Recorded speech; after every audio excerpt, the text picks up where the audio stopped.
Hello, everyone, and welcome back to Sandra Sells Tells. Happy New Year. This is the podcast where we talk real estate, real people, and what really matters when it comes to your home. I'm Sandra Smith, Global Real Estate Advisor with Gibson Sotheby's International Realty. And today's episode is one homeowners and sellers are going to love. We're talking paint. One of the simplest, most powerful ways to transform a space, add value, and make a home feel move-in ready. Whether you're thinking about selling, renovating, or just freshening things up, paint can truly make a first impression. I'll be joined today by Stephen Storey, a professional painter who's seen it all, the good, the bad, and what the heck were they thinking? We're going to talk color trends, prep tips, hiring advice, and insider knowledge every homeowner should know before picking up a paintbrush. So grab your coffee, your cocktail, your milk, your water, whatever you drink. Take us along on your commute and let's get started. So, hello, Steve, and thank you for joining me. Hello, Sandra. Thank you for having me. Yeah, tell me a little bit about how you got started as a professional painter. My godfather, my father's friend, was, a painter, and he employed me when I was 14 years old. I never really stopped. I went to school, and that was always my summer job when I was at college, and really get the internship experience, but here I am, still making people happy, painting houses. Right? Everybody loves a fresh coat of paint. It just brightens up the room. It makes you feel good. So I take it you like it then, because I do enjoy some people my work. Do not like painting. I'm one of those people. Me too sometimes. All right. So one of the biggest questions that I get from sellers is about color. What paint colors are buyers loving right now, or just people in general, not necessarily buyers, but... I think each room is so different. The lighting in each room is important. And I think generally speaking, off-whites are very popular because they look so different on each wall that, right. You can't really go wrong with an off-white throughout. Depending on how many windows there are, you can go darker, but... True. I've heard, and I don't know if this is true or not, but I've heard that like a light blue is a very calming one to have in a bedroom. Have you heard that? I would agree with that, Okay. Waking up in the morning to a nice blue wall. Right? It's like the blue sky. Yeah. Well, I'm glad that you agree with that because my bedroom is a light blue because I'd read that before. All right. So I know that prep is everything. That's probably the hardest job of painting. Would you say? I'd say 90% of the job, and the easy part is the painting. Okay. So you're getting ready to go paint a house. What is something that homeowners could do before you even show up to help make your process smoother? Taking some things off the wall is great, but not really required. And there's not really too much they have to do, to prep for me coming in. It's... Sounds like you're making it pretty easy. I do. So you don't want them to move any furniture or... No, I mean, if it's, a huge deal, obviously we'll make it a part of the quote, but it's usually no big deal. All right. Well, that's nice. That's good to know. What is one of the biggest mistakes that people make when they try to paint themselves?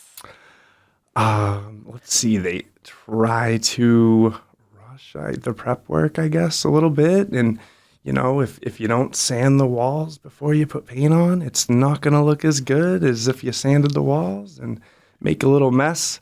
Making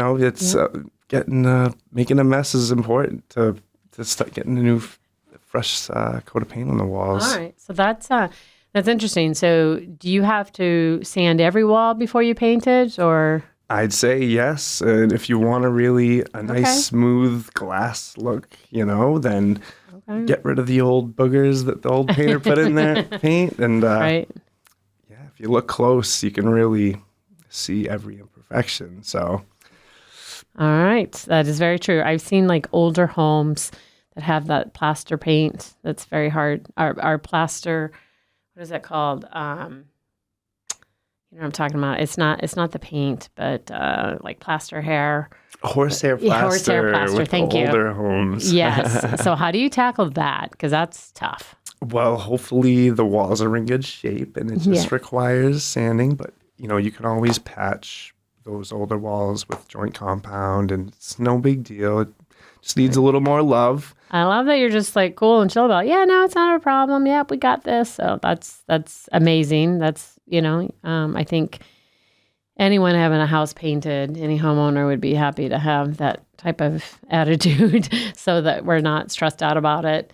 Because lots of times the stress is deciding to paint and then what color to paint. So in my profession and going to sell a house, neutral is best as well. But there's definitely houses, and I'm sure you've seen or even done it for people, but they like different colors in every room. And it's not everybody agrees with that. Everybody has their own taste. But if you're getting ready to resell, I would go with what you suggested, which is like a nice off-white, because it kind of shows. Now, in a bedroom, like a kid's bedroom or a kitchen, do you recommend like the high gloss kind that wipes off easily? Yes. I mean, and you have small kids, so. I do. So depending on how high traffic the area is how washable the paint you want to be. Okay. Ideally, a hallway. I recommend eggshell on the walls, first of all. Because okay. Good to know. It doesn't, eggshell. It's not too shiny, and it is very washable. Okay. If the walls are very smooth, you can go a little more glossy with the satin. And you do get more washability and longer lasting paint jobs. You can wipe it clean for the next 10 years. Awesome. Whereas you put the flat paint on the walls, it looks the best, but you can't wash it clean. Right. And definitely with little hands around. I mean, they're touching everything, whether, even adults, like, my children are all adult children, but it's still, we just tend to touch things as we're walking by or grabbing something or going up the stairs or something like that. So washable paint. Okay, I like it. All right. So let's talk about some things homeowners are always curious about, and that's budget and hiring tips. So why does painting pricing vary so much? I think every contractor or painter is so different in terms of, sometimes it's their second job or sometimes it's their full-time job. Obviously, the people who are doing it full-time have insurance and everything, a little bit of more overhead than the weekend painter. Correct. But it's where do you draw the line? I know at the end of the day, your budget is all that matters sometimes. So, right. You can, do the best you have to do to weed out, the kind of job you're looking for. Right. And quality is always important. The job speaks for itself, and it should be new for the next decade or two. All right. I like that. So anybody that's out there listening and thinking about painting and, freshening up, sprucing up their house, and they want to hire a pro, what are some questions they should ask when hiring a painter other than price? I think the process is, should be outlined, rather than just giving one big number for the big job.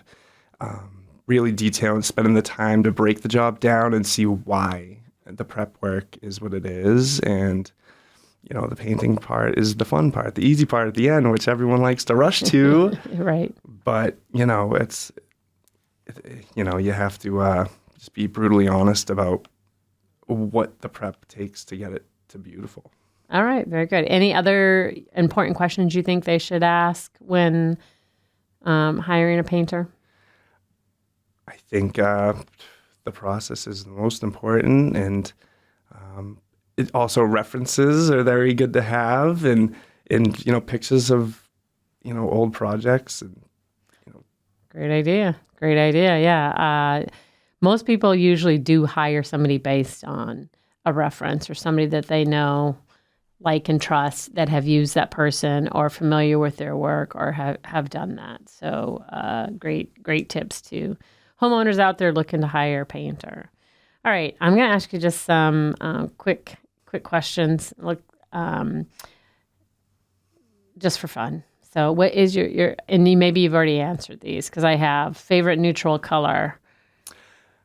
Let's see. We have Stonington Gray is flying off the shelves. Okay. Stoning, is that like a very light gray? I'd say it's darker than an off-white, Okay. and I think it's still, it has a nice look to it. Nice, good neutral color. Against brand new bright white trim. Oh, yes, yes. Now, there's another question. When you do the painting, you're doing a bedroom, you do the trim around windows, doors, baseboards, all of it, or just the walls? If it was just the walls only, I would recommend the baseboards. Okay. In addition to those, because it looks way better if the baseboards are done. And, once you start making the trim paint new on the door casings, for example, then the door is going to stick out as being old. The whole, where do you draw the line for painting the trim? True. What about ceilings? Do you like doing ceilings? And do you do ceilings? Ceilings would be the first thing to be done. Okay. Work from the top down and all right.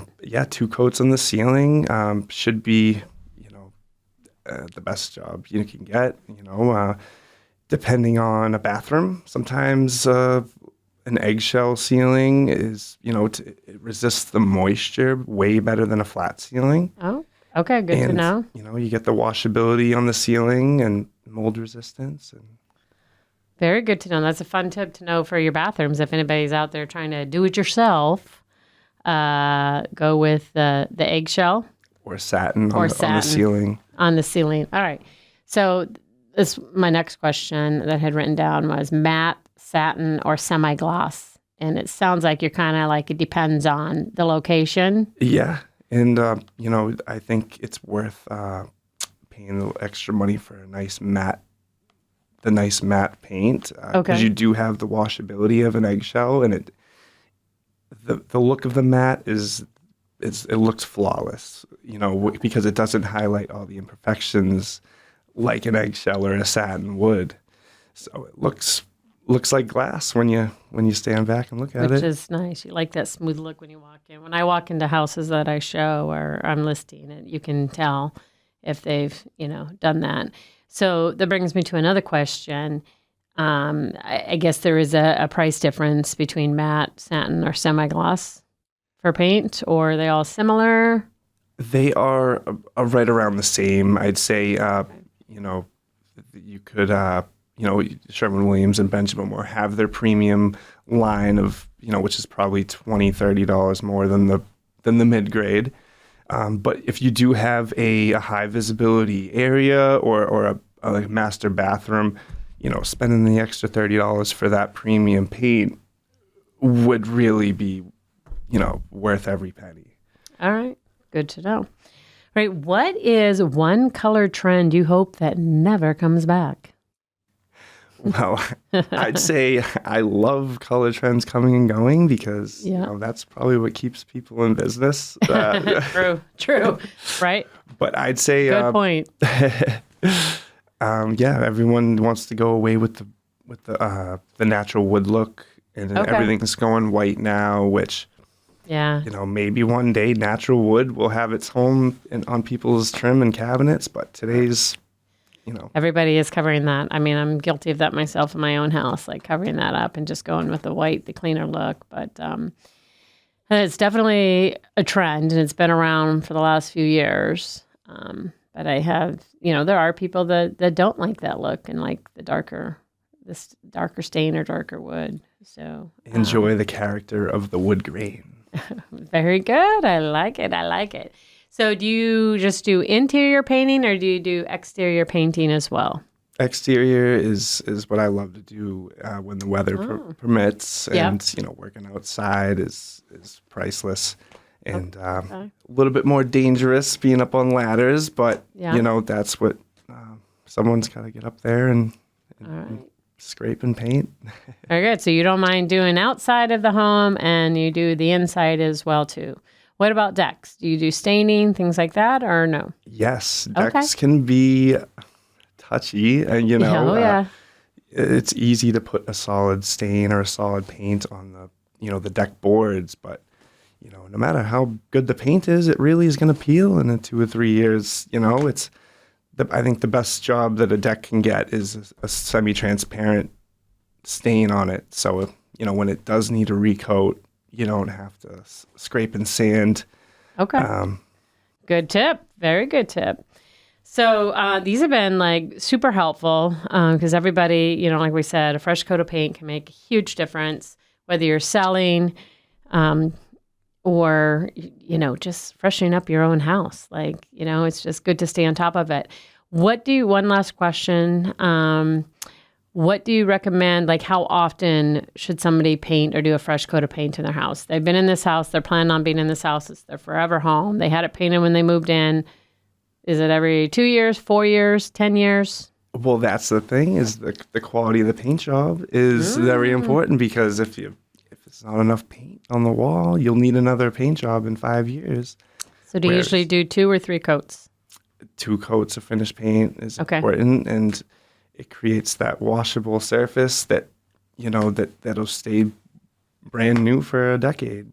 For a decade. So it can last up to a decade. I'd say so. Unless you want to change your color scheme, right? Of course. All right. That's awesome. I actually never knew the answer to that question. And I know it can be personal preference as well too, but if I think about my own house, it's been the same color for at least 7 years. So it's about right. So how can people contact you?